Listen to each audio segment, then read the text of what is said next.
पर विश्वास है। साथियों, हिमाचल में बिताए लंबे समय की जो स्मृतियां, वो आज भी मुझे हिमाचल की तरफ खींचती है। और ऐसा बहुत कम मिलता है कि कोई ऐसा प्रधानमंत्री हो जो एक राज्य को इतनी बारीकी से जानता हो। ये मेरा सौभाग्य है कि मैं हिमाचल के हर गली मोहल्ले को जानता हूं। और इसलिए आपने भी देखा है कि मैं देश में रहूं या विदेश में, हिमाचल के साथ मेरा जो लगाव बना रहता है, न हिमाचल मुझे छोड़ता है न मैं हिमाचल छोड़ता हूं।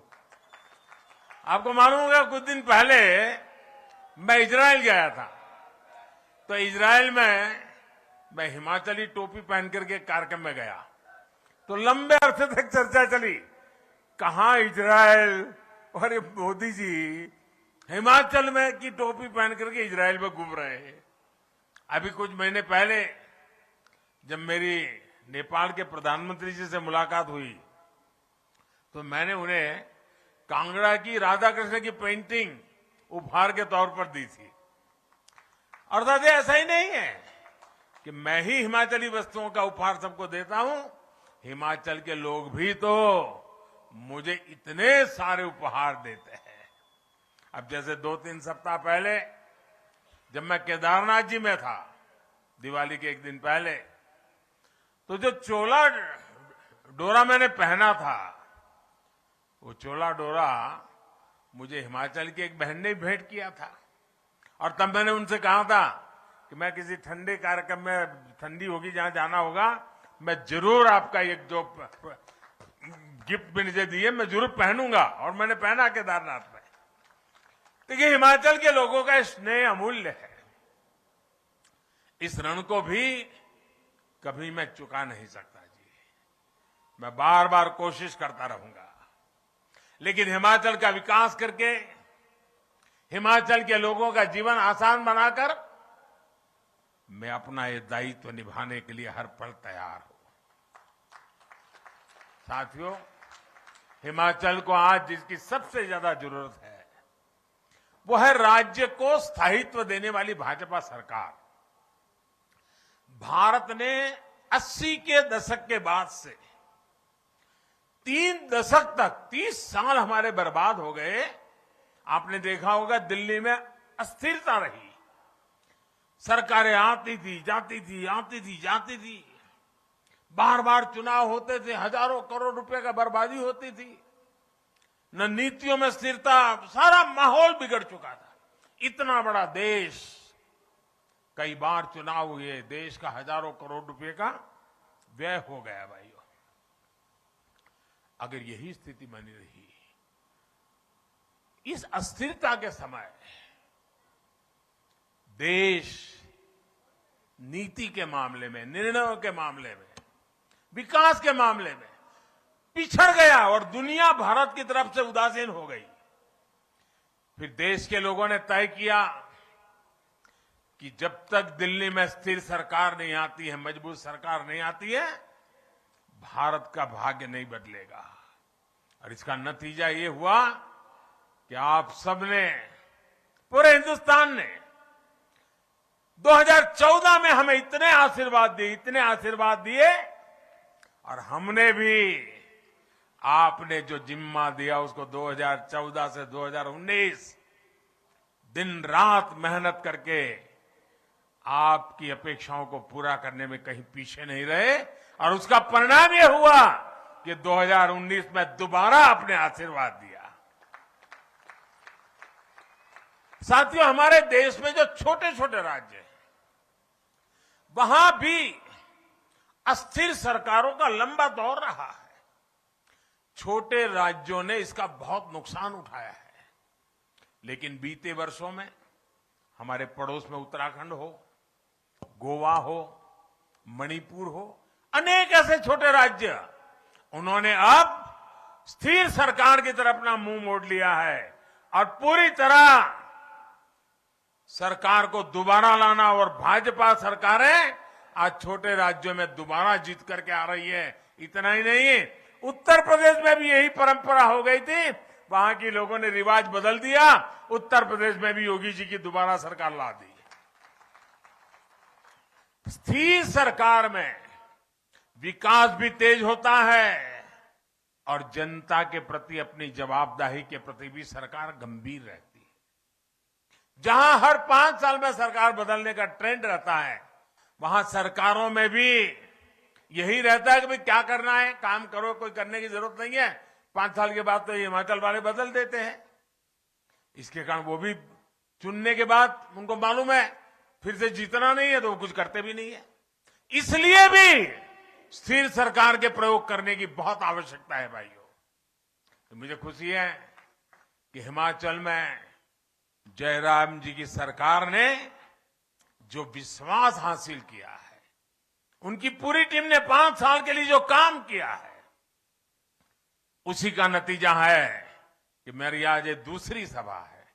इन दोनों सभाओं को कोई भी देख ले, बीजेपी की सरकार बनाना हिमाचल की जनता ने तय कर लिया है भाई। हिमाचल में भाजपा सरकार अपने कार्यों का हिसाब भी दे रही है और सरकार में वापसी के लिए भी उतनी ही प्रतिबद्ध है।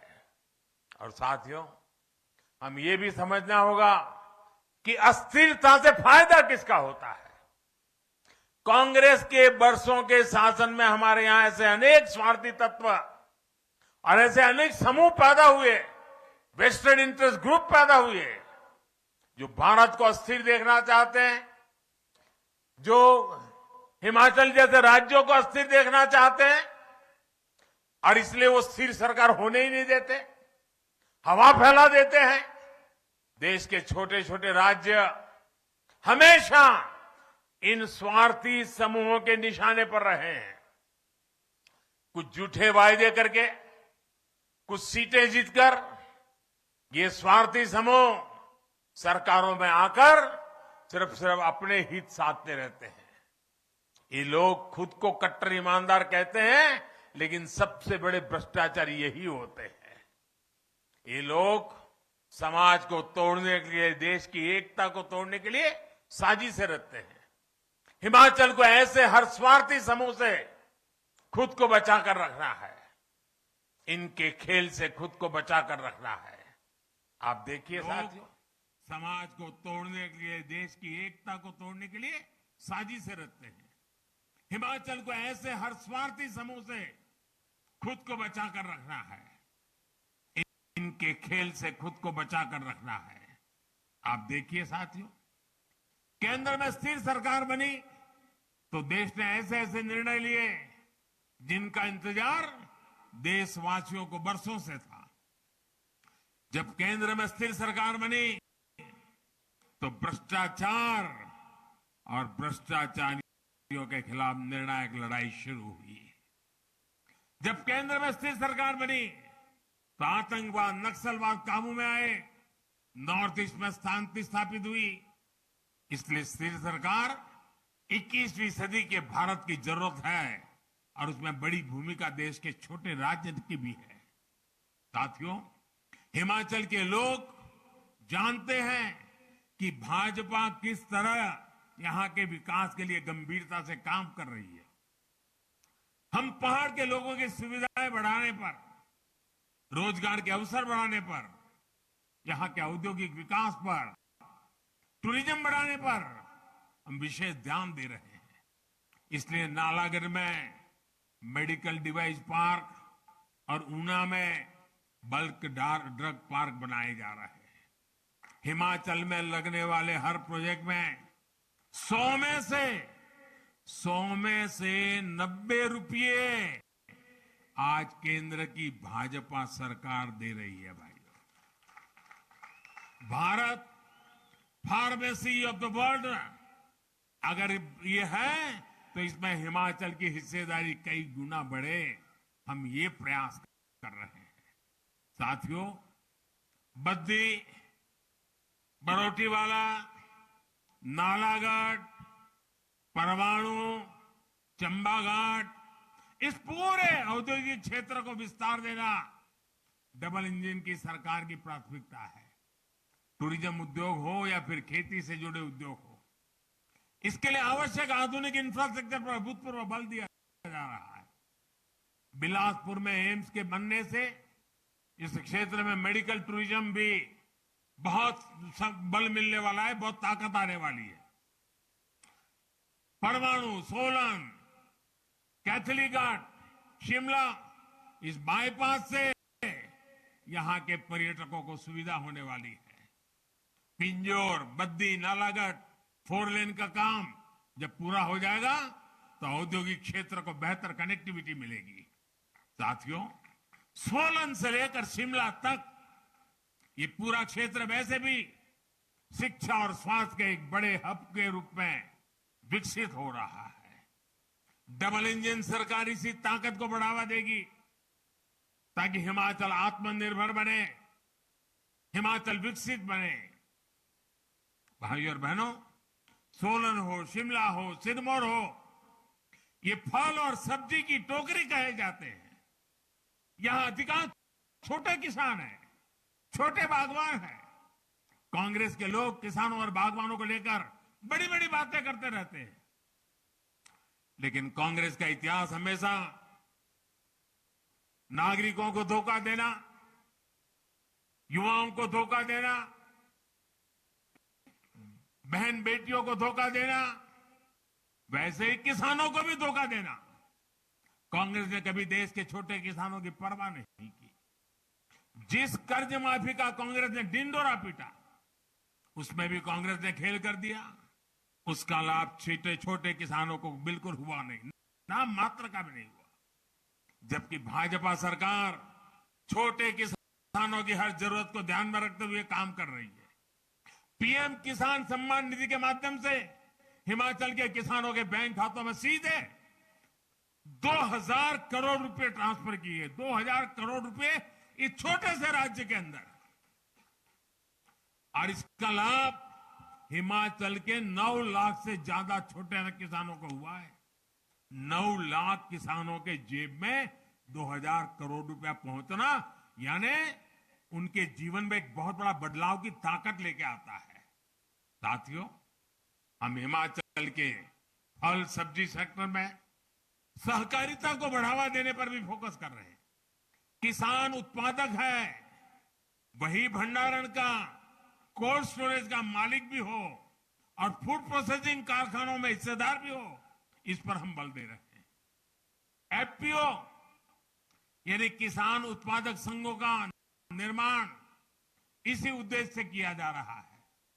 सैकड़ों छोटे छोटे किसान, बागवान मिलकर बड़ी ताकत बने, इसके लिए नाबार्ड से करोड़ों रुपए दिए जा रहे हैं।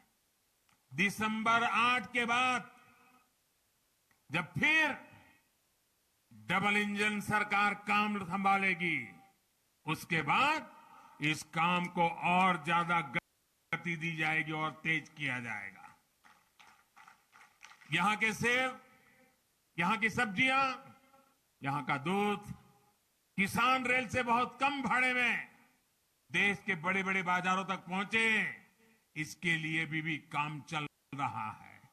साथियों, हम कैसे किसानों का, बागवानों के हित की चिंता करते हैं, इसका एक और उदाहरण आपको देना चाहता हूं। दुनिया में पहले कोरोना के कारण और फिर लड़ाई के कारण खाद के दाम, फर्टिलाइजर के दाम कई गुना बढ़ गए, लेकिन डबल इंजन सरकार ने किसान पर बोझ नहीं पड़ने दिया।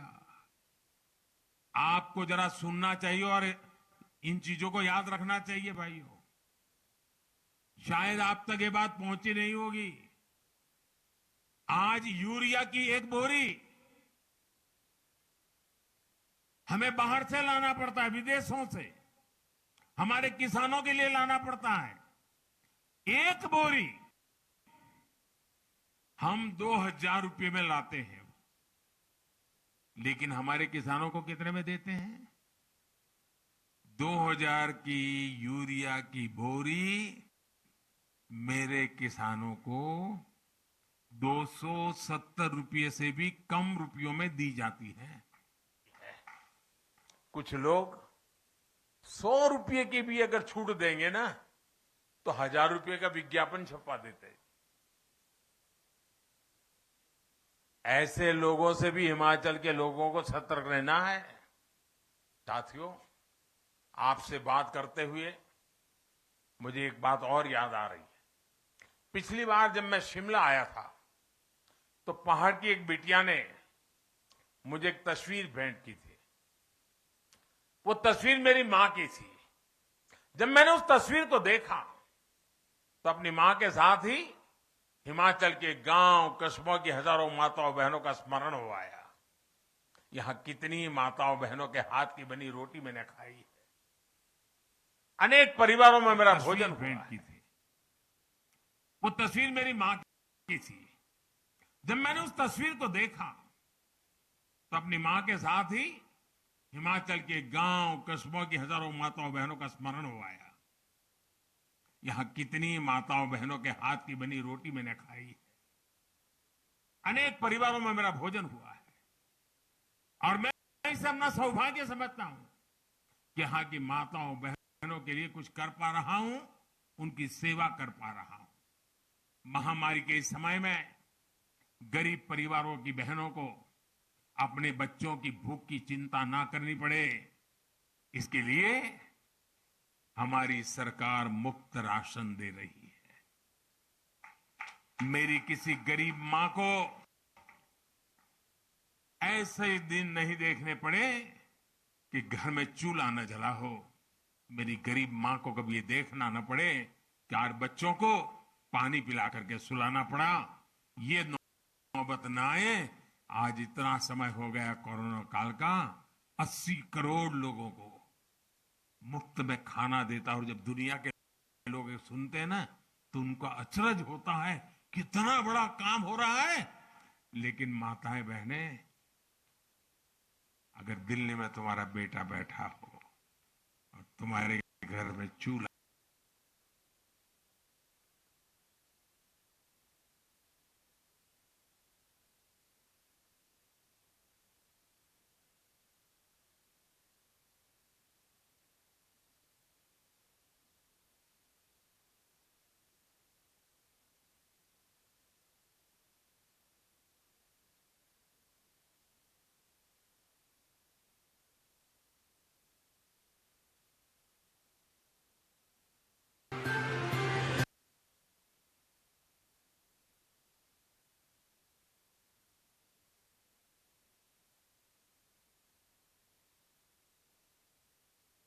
वालों में बड़ी संख्या में हमारी माताएं बहनें भी हैं।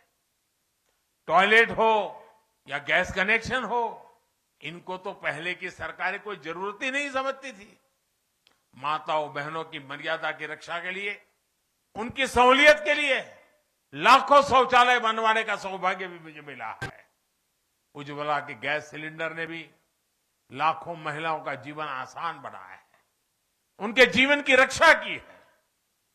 भाई और बहनों, हिमाचल के लोग ये भली भांति जानते हैं कि काम भी भाजपा ने किया है और अगर कोई चुनौतियां हैं तो उनका स्थायी समाधान भी भाजपा ही कर सकती है।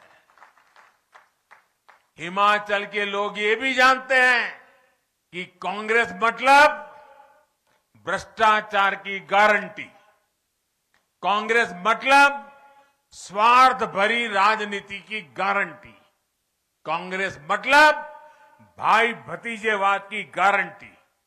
हिमाचल के लोगों को याद रखना है कि वही कांग्रेस है जिसके शासन में वृद्धावस्था पेंशन के लिए 80 साल का होना जरूरी था। ये भाजपा की जयराम जी की सरकार है जिसने 80 के बाद मिलने से क्या मतलब था, उसे कम करके 60 साल की उम्र कर दी ताकि 60 से ऊपर के सब लोगों को इसका लाभ मिले। भाजपा के इस फैसले से आज हिमाचल के लाखों नए साथियों को पेंशन मिल रही है। साथियों, भाजपा का काम भी पक्का है और इरादा भी पक्का है। वही कांग्रेस में अनिश्चितता है, अनिर्णय है, अराजकता है। कांग्रेस में इतने दल में फंसा हुआ है, गुटबाजों का दल, और दल कभी स्थिरता नहीं ला सकता। हिमाचल के लोगों को स्थिरता के लिए, स्थायित्व के लिए भारतीय जनता पार्टी को विजयी बनाने के लिए मैं प्रार्थना कर रहा हूं। और याद रखिए, हमारा भारतीय जनता पार्टी का उम्मीदवार कौन है? आपको किसी को याद रखने की जरूरत नहीं है, सिर्फ कमल का फूल याद रखिए। मैं आपके पास कमल का फूल लेकर आया हूं। अगर आपको कमल का फूल जब वोट डालने जाए दिखाई दे, समझ लीजिए कि ये भारतीय जनता पार्टी है, ये मोदी जी आपके पास आए हैं।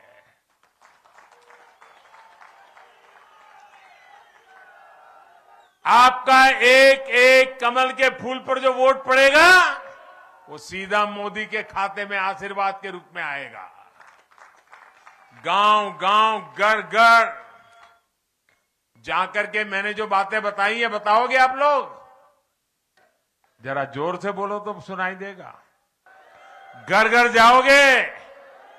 घर घर जाओगे? मेरी बात बताओगे? जितना मैं कह रहा हूं कहोगे? दोबारा सरकार क्यों चाहिए समझाओगे? हिमाचल जैसे राज्य को प्रगति करने के लिए स्थिरता की क्यों जरूरत है समझाओगे? दिल्ली में मोदी हो तो यहां भी मोदी को मजबूती मिलनी चाहिए कि नहीं मिलनी चाहिए? होना चाहिए कि नहीं होना चाहिए? आप घर घर जाएंगे? अच्छा, मेरा एक काम करेंगे आप लोग? जरा जोर से बताइए तो मैं कहूं। दोनों हाथ ऊपर करके बताइए, मेरा एक काम करेंगे? सब लोग करेंगे, जो ऊपर हैं वो भी करेंगे। अच्छा, मैं काम आपको बताता हूं। देखिए, आप हिमाचल में घर घर जाइए और उनको जाकर के इतने कहिए, मोदी जी आए थे, उन्होंने आपको प्रणाम कहा है। मेरा प्रणाम पहुंचा दोगे? पहुंचा दोगे? हिमाचल के हर घर में मेरा प्रणाम पहुंच जाए ना, तो मुझे जो आशीर्वाद मिलेंगे, भाजपा को जो आशीर्वाद मिलेंगे, हमारे जो आशीर्वाद साथियों को मिलेंगे, वो हिमाचल के उज्जवल भविष्य की गारंटी बन जाएंगे जी। ये माताओं बहनों, ये नागरिकों का आशीर्वाद, ये हिमाचल के उज्जवल भविष्य का गारंटी कार्ड है भाइयों। और इस गारंटी कार्ड के लिए घर घर मेरा प्रणाम पहुंचाना है। पहुंचाओगे? पहुंचाओगे? भारत माता की, भारत माता की बहुत बहुत धन्यवाद।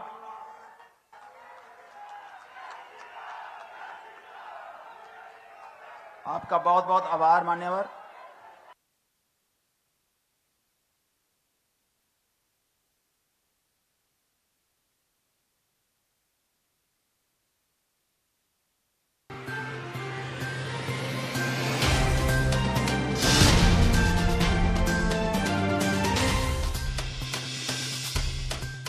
सब कुछ आजमाया और तब मैंने